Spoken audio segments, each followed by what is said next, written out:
She did not hesitate, because some choices stop being choices. There is a cost to weaving what is not meant to be woven. The loom she used was older than the iron tools, older than written runes, and it did not answer to the eyes. So she did not hesitate, because hesitation is a luxury parents lose early. She took the cloth and bound it over her eyes, tight, and the world of light ended. At first there was nothing, and then too much. Not shapes or colors, but vibrations. Every thread sang. Every movement trembled through her hands. The loom was no longer a wooden frame. It was a field of tension, a living thing. The obsidian shards pulsed cold. The silver thread hummed soft and steady. And beneath it all, she felt it. The Mara, not as a form, but as a distortion. The place where the pattern bent wrong, where the rhythm broke, where something watched. And she knew she would never see her son again. This is the part most stories rush past. They speak of courage and sacrifice, of love, but in that moment, it is quieter than that. It is a mother remembering the exact color of her child's eyes so she can carry it into the dark. And then she wove. The pattern was not simple. It could not be. A straight line can be escaped. A circle can be learned. But a labyrinth, a true one, does not trap by walls. It traps by choice. Every turn feels like the right one. Every path feels like an escape, until there is no difference between forward and lost. She wove that into the linen, into something that should have never held such a thing. Silver through cloth, obsidian biting into it, each shard placed with care. Too much force and the thread would snap, too little and the Mara would slip through. Her fingers bled and she did not stop. The loom began to strain. The rhythm broke and the pattern resisted. Because it felt her. And then it entered. Not walking or moving, but settling. The thread screamed, not with sound but with tension, with wrongness, with a pull that tried to unmake the pattern as she built it. The loom became chaos. The warp twisted, the weft shuddered. The obsidian shards rattled like teeth in winter, and still she wove. Because she had one advantage. The Mara knows fear. It feeds on it, shapes it, returns it. But it does not understand the slow, steady will of someone who has already decided and let all fear go.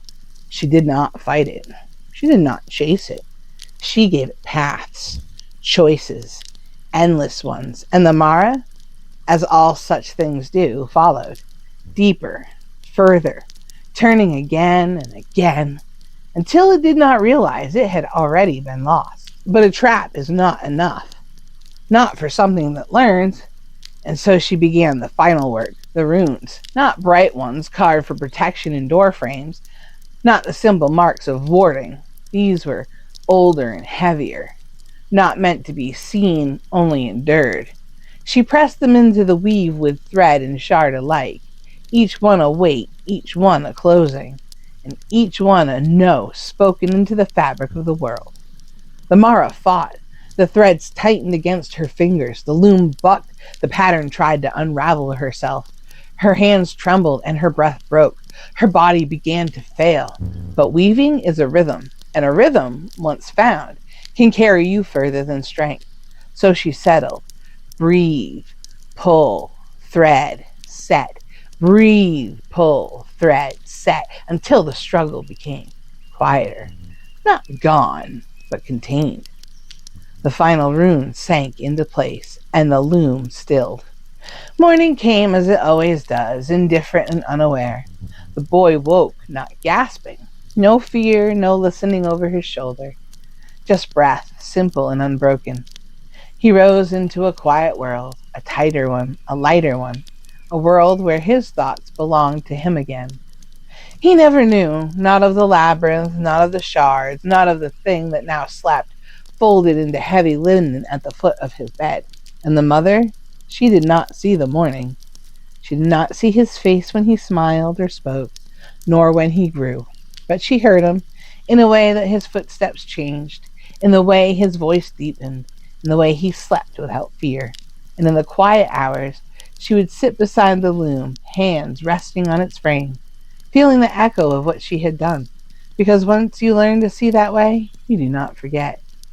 She could still feel the threads, the world humming softly beneath everything. And somewhere, deep within the woven labyrinth, something still turned, still chose, still searched for a way out. But it would not find one, because it had been given infinite paths and no ending.